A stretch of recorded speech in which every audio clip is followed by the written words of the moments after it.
Iran पर America और Israel के हमले का आज 5वां दिन है। एक तरफ जहां अमेरिका और इजराइल ईरान पर लगातार हमले कर रहे हैं, तो वहीं ईरान भी मिडिल ईस्ट में अमेरिकी बेसेस और एस्टैब्लिशमेंट्स को निशाना बना रहा है। ईरान ने सबसे ताजा हमला दुबई में अमेरिकी कॉन्सुलेट पर किया। देर रात ईरानी कामिकेज ड्रोन से अमेरिकी कॉन्सुलेट को टारगेट किया गया। जोरदार धमाके से पूरा इलाका दहल गया और आसमान में धुएं का गुब्बार उठता दिखा। हालांकि अभी तक किसी के हताहत होने की खबर नहीं आई है।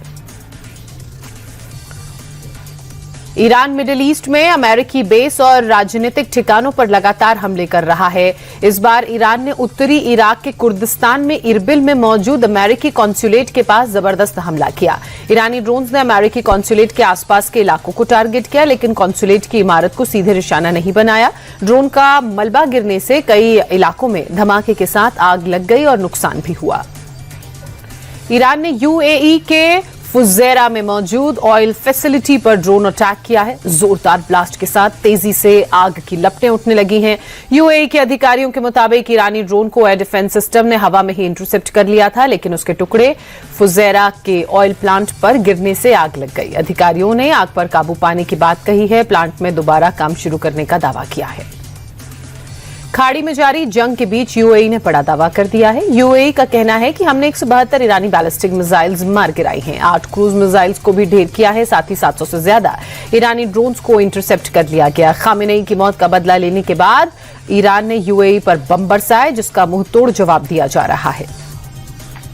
ईरान ने मंगलवार को सेंट्रल इजराइल पर जबरदस्त मिसाइल अटैक किया, जिसमें कई गाड़ियों में आग लग गई। इजरायली फायर फाइटर्स ने आग पर काबू पा लिया। इजरायली रेस्क्यू सर्विसेज के मुताबिक रविवार से अब तक 11 नागरिकों की मौत हो चुकी है। ईरान के अलावा हिजबुल्लाह भी लेबनान से इजराइल पर लगातार मिसाइलें दाग रहा है। ईरान अमेरिकी ठिकानों को निशाना बना रहा है, तो इजराइल का ईरान में हमले का दौर जारी है। इजराइल ने तेहरान के मेहरबाबाद एयरपोर्ट पर हवाई हमले किए। इस एयरपोर्ट का इस्तेमाल आईआरजीसी अपनी सैन्य कार्रवाई के लिए कर रहा है। साथ ही ईरान के राष्ट्रपति और विदेश मंत्री कहीं आने जाने के लिए इसी एयरपोर्ट का इस्तेमाल करते हैं। इस लिहाज से यह एयरपोर्ट काफी अहम है। इजराइल और अमेरिका ने इस एयरपोर्ट को टारगेट किया है। मिडिल ईस्ट में जारी जंग में अब ब्रिटेन की भी एंट्री हो गई है। ब्रिटेन डिफेंस मिनिस्ट्री ने जॉर्डन में एक ड्रोन को मार गिराने का वीडियो जारी किया। ब्रिटेन के मुताबिक सोमवार की सुबह जॉर्डन में ब्रिटिश F-35 जेट्स ने दुश्मन के ड्रोन को हवा में ही मार गिराया। ब्रिटेन का कहना है कि उसने उन देशों की सुरक्षा की है जिनके साथ उनका करार है। ईरान के खिलाफ जारी जंग में अमेरिका को भी जर्मनी का साथ मिल गया है। जर्मन चांसलर फ्रेडरिक मर्ज ने वॉशिंगटन में राष्ट्रपति डोनाल्ड ट्रंप से मुलाकात की। इस मुलाकात के दौरान ट्रंप ने ईरान पर हमले को लेकर सफाई दी कि ईरान अमेरिका पर हमले की तैयारी कर रहा था। ट्रंप ने ईरान पर हमले के लिए इजराइल के दबाव से इनकार किया और कहा कि हमने इजराइल को मजबूर किया था। जर्मनी के चांसलर फ्रेडरिक मर्ज के साथ मुलाकात के दौरान राष्ट्रपति डोनाल्ड ट्रंप ने स्पेन और ब्रिटेन से नाराजगी जताई। ट्रंप ने जहां स्पेन के साथ ट्रेड रिलेशंस तोड़ने की धमकी दी, तो वहीं ब्रिटेन के पीएम कियर स्टारमर पर कहा कि उनका रुख मददगार साबित नहीं हुआ। ईरान में नेतृत्व पर ट्रंप ने कहा कि रजा पहलवी बहुत अच्छे इंसान लगते हैं, लेकिन मुझे लगता है कि ईरान अंदर से ही किसी को देश का नेतृत्व करना चाहिए। अमेरिकी राष्ट्रपति डोनाल्ड ट्रंप ने ईरानी लीडरशिप को पूरी तरह से तबाह करने का दावा किया। ट्रंप ने सोशल मीडिया पर शेयर किया और पोस्ट में लिखा, ईरान का एयर डिफेंस सिस्टम, उनकी एयरफोर्स, नेवी और लीडरशिप पूरी तरह से खत्म हो चुकी है। ट्रंप के मुताबिक ईरान अब बातचीत करना चाहता है, लेकिन अब बहुत देर हो गई है। इजराइल ने लेबनान के तटीय शहर सिडोन पर बिना चेतावनी हमला किया। इजरायली सेना ने हिजबुल्लाह के ठिकानों को टारगेट करने का दावा किया। इजरायली डिफेंस फोर्स के मुताबिक हिजबुल्लाह इन्हीं ठिकानों पर इजराइल और अमेरिकी बेस पर हमला कर रहा था। इससे पहले कि हिजबुल्लाह अगला हमला कर पाता, इजरायली मिलिट्री ने मंगलवार को फौरन एक्शन लेते हुए हिजबुल्लाह के इस कथित ठिकाने को ही उड़ा दिया। ईरान ने स्टेट ऑफ हॉर्मुज को टेम्पररी बेसिस पर बंद कर दिया है। समंदर में 30% का ये इलाका दुनिया की ऑयल और गैस जरूरतों को पूरा करता है। खाड़ी के इस हिस्से पर भारत 60% निर्भर है। इस इलाके से व्यापार के बंद होने का असर भारतीय बाजारों पर पड़ेगा। हालांकि सरकार ने ऑयल, गैस और एलएनजी के मोर्चे पर स्थिति साफ कर दी है। सूत्रों का दावा है कि भारत के पास पहले से ही काफी स्टॉक है, इसलिए तेल की कीमतों में अस्थिरता का असर नहीं पड़ेगा। अमेरिकी राष्ट्रपति डोनाल्ड ट्रंप ने दावा किया है कि ईरान में जारी जंग के खत्म होने के बाद तेल की कीमतों में गिरावट आएगी। राष्ट्रपति ट्रंप ने माना कि तेल और गैस की कीमत में बढ़ोतरी हुई है। उन्होंने कहा कि कुछ समय के लिए हमारे पास तेल की कीमतें थोड़ी ऊंची हैं, लेकिन जैसे ही ये लड़ाई खत्म होगी कीमतें गिर जाएंगी। मेरा मानना है कि ये पहले से भी कम हो जाएंगी। युद्ध के बीच प्रधानमंत्री नरेंद्र मोदी डायलॉग और डिप्लोमेसी पर जोर देते नजर आए। 15 देशों में चल रहे महायुद्ध पर मोदी की पैनी नजर है। खाड़ी में फंसे करोड़ों भारतीयों को बचाने के लिए मोदी सरकार रणनीति बना रही है। पीएम मोदी की अब तक 8 देशों के राष्ट्राध्यक्षों से बात हो चुकी है। प्रधानमंत्री मोदी ने ओमान, कुवैत के राष्ट्राध्यक्षों से बात की और ईरान हमलों में हुई नुकसान पर लेकर चिंता जाहिर की। साथ ही वहां रह रहे भारतीय समुदाय की सुरक्षा पर भी चर्चा की। वेस्ट एशिया में दुनिया के सबसे ज्यादा मुसलमान रहते हैं। रमजान के पाक महीने में खाड़ी में संग्राम छिड़ा हुआ है। इस पर देश में चर्चा हो रही है। विदेश मंत्रालय ने भी चिंता जताई है। भारत सरकार ने युद्ध को जल्द से जल्द खत्म करने की वकालत की। भारत का कहना है कि बातचीत के जरिए समाधान निकाला जाए। युद्ध लंबा खिंचेगा तो इससे सिर्फ नुकसान ही होगा। मिडिल ईस्ट में जंग के बीच दुबई से भारतीयों को लेकर फ्लाइट मुंबई पहुंची। एयरपोर्ट पर लोगों ने अपनों से मिलकर खुशी जाहिर की तो आंखों से आंसू निकल पड़े। लड़ाई के बीच फ्लाइट सेवा बाधित होने से खाड़ी देशों में कई भारतीय फंसे हुए हैं, जिनकी सुरक्षित वापसी को लेकर सरकार लगातार सभी देशों के संपर्क में है। इसी बीच एयरपोर्ट पर लोगों ने अपनी आपबीती सुनाई। यात्रियों ने मुश्किल की इस घड़ी में भारत सरकार के कदम की सराहना करते हुए कहा, सरकार की वजह से दुबई में भी लोगों ने काफी सहायता की, जिसकी वजह से हम सुरक्षित घर वापस आ सके। दुबई में फंसे लोगों को लेकर एक और फ्लाइट दिल्ली पहुंची। एयरपोर्ट पर पहुंचे लोगों ने अपनी वतन वापसी पर खुशी जाहिर की। कई लोगों ने वहां के हालात बयां किए। यात्रियों के मुताबिक बमों के धमाकों के बीच मन में एक डर का माहौल था। कई बार लगातार धमाके सुनाई दे रहे थे। यात्रियों ने कहा कि एयरपोर्ट पर लोगों ने काफी कोऑपरेट किया। फिलहाल दिल्ली पहुंचे लोगों ने सरकार की कोशिश की तारीफ की है। मिडिल ईस्ट में बढ़ते तनावों के बीच पाकिस्तान के राष्ट्रपति आसिफ अली जरदारी ने भारत से कहा है कि टकराव और सैन्य माहौल से हटकर सार्थक बातचीत हो, यही क्षेत्रीय सुरक्षा का एकमात्र रास्ता है। ये बयान उस वक्त आया है जब पिछले साल हुए कश्मीर के पहलगाम में हुए आतंकी हमले ने दोनों देशों के बीच अविश्वास को और गहरा कर दिया था। जरदारी के मुताबिक भारत ऑपरेशन सिंदूर पार्ट 2 की तैयारी में है, इसलिए पाकिस्तान एक बार फिर से बातचीत की गुहार कर रहा है। असम विधानसभा चुनाव 2026 के लिए कांग्रेस ने प्रत्याशियों की पहली सूची जारी कर दी है। इस लिस्ट में 42 उम्मीदवारों के नामों की घोषणा की गई है। कांग्रेस सांसद और असम कांग्रेस के अध्यक्ष गौरव गोगोई को भी इस बार चुनावी मैदान में उतारा गया है। गौरव गोगोई असम की जोरहाट विधानसभा सीट से चुनावी ताल ठोकेंगे। बीजेपी ने राज्यसभा के लिए 9 उम्मीदवारों के नामों का ऐलान किया है। बीजेपी अध्यक्ष नितिन नवीन बिहार से राज्यसभा जाएंगे। इसके अलावा बिहार से शिवेश कुमार का नाम भी शामिल है। हरियाणा से संजय भाटिया राज्यसभा के लिए नॉमिनेट चुने गए हैं।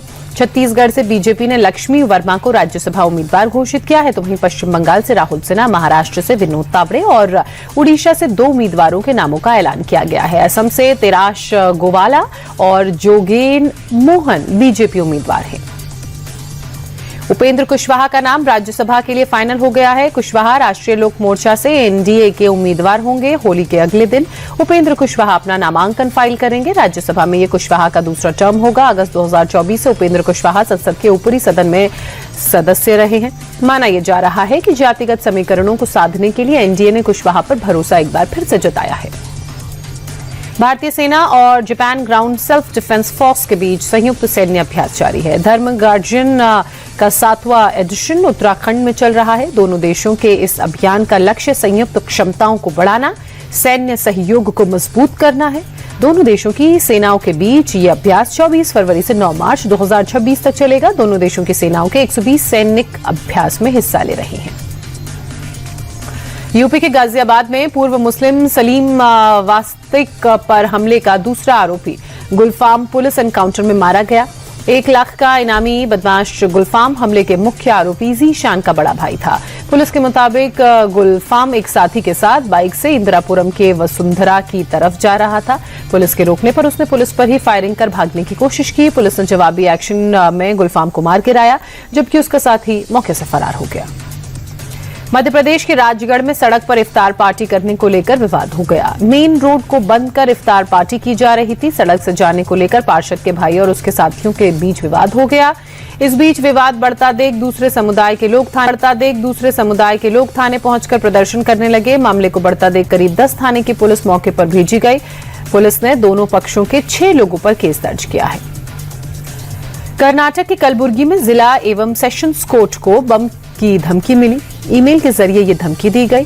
धमकी के बाद मौके पर बॉम्ब स्क्वाड और भारी संख्या में पुलिस के जवान पहुंचे, अधिकारी पहुंचे, डॉग स्क्वाड की टीम भी बुलाई गई, जिसके बाद पूरे परिसर के एक एक हिस्से को मेटल डिटेक्टर से जांचा गया। हालांकि जांच के बाद कोर्ट परिसर में ऐसा कुछ भी संदिग्ध नहीं निकला। पुलिस के मुताबिक बम की फर्जी कॉल आई थी।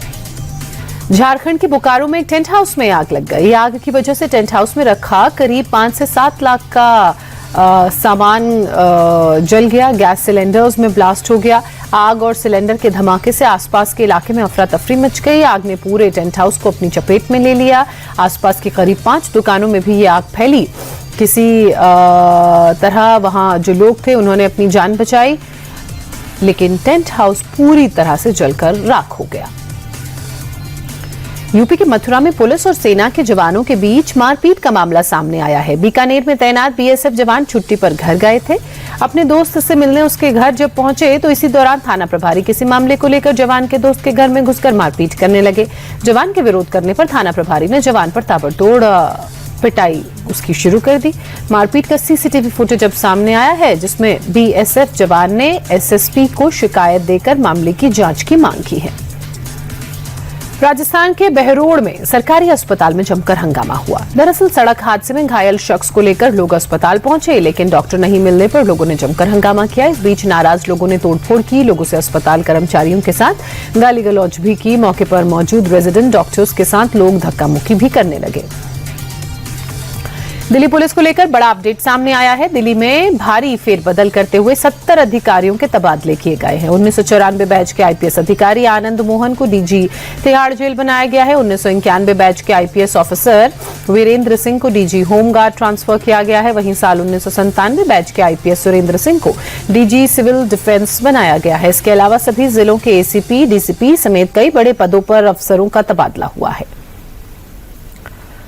मध्य प्रदेश में सरकारी परीक्षा के दौरान बड़ी गड़बड़ी का मामला सामने आया। रतलाम पब्लिक स्कूल में आबकारी कांस्टेबल भर्ती परीक्षा चल रही थी। इसी दौरान 12 कैंडिडेट ऐसे थे जिन्होंने 2 घंटे के एग्जाम को 15 मिनट तो किसी ने आधे घंटे में पूरा कर लिया। बाकी टाइम में सभी लोग आराम से बैठे रहे। जांच में पाया गया कि सभी कैंडिडेट अन्य कई परीक्षाओं में भी बैठे थे, जहां 50 से भी कम नंबर आए थे। पुलिस ने सभी 12 आरोपियों को अरेस्ट कर लिया है। सबकी मदद करने वाले व्यक्ति का पता लगाया जा रहा है। यूपी के उन्नाव में आगरा लखनऊ एक्सप्रेसवे पर भयंकर सड़क हादसा हुआ। हादसे के बाद रोंगटे खड़े करने वाली तस्वीर आई। तेज रफ्तार बेकाबू पिकअप डिवाइडर से टकरा गई। हादसे में 3 साल की मासूम बच्ची पिकअप चालक की मौत हो गई, जबकि एक महिला समेत 4 अन्य लोग घायल हो गए। टक्कर के बाद लोग 15 फीट दूर जाकर गिरे। मौके पर पहुंची रेस्क्यू टीम ने सभी को अस्पताल में भर्ती कराया। पटना में एक शख्स फुटपाथ पर बने खुले नाले में गिर गया। साइकिल से उतरते वक्त शख्स का बैलेंस बिगड़ा और वो गिर गया। फुटपाथ पर आनन फानन में स्थानीय लोगों की मदद से नाले में गिरे शख्स को बाहर निकाला गया। लोगों की मौजूदगी थी जिस वक्त ये हादसा हुआ, इसलिए युवक को समय रहते बचा लिया गया। फिलहाल युवक की हालत स्थिर बताई जा रही है। T20 वर्ल्ड कप 2026 के पहले सेमीफाइनल में आज न्यूजीलैंड और साउथ अफ्रीका का मुकाबला होगा। कोलकाता के ईडन्स गार्डन में शाम 7 बजे ये मैच होगा। दोनों टीमों के बीच अब तक 19 T20 मुकाबले खेले गए हैं, जहां साउथ अफ्रीका ने 12 और न्यूजीलैंड ने 7 मैचों में जीत दर्ज की है। दोनों ही टीमें जीत के साथ फाइनल का टिकट पक्का करने के इरादे से मैदान पर उतरेंगी। साउथ अफ्रीका की टीम इस वर्ल्ड कप में अजेय रही है। वहीं न्यूजीलैंड को बेहतर रन रेट के चलते सेमीफाइनल में एंट्री मिली है। वेस्टइंडीज के दौरे पर गई श्रीलंका की महिला टीम ने 3 मैचों की T20 सीरीज 2-0 से जीत ली। तीसरे T20 में श्रीलंका की टीम 9 विकेट से जीत दर्ज कर चुकी है।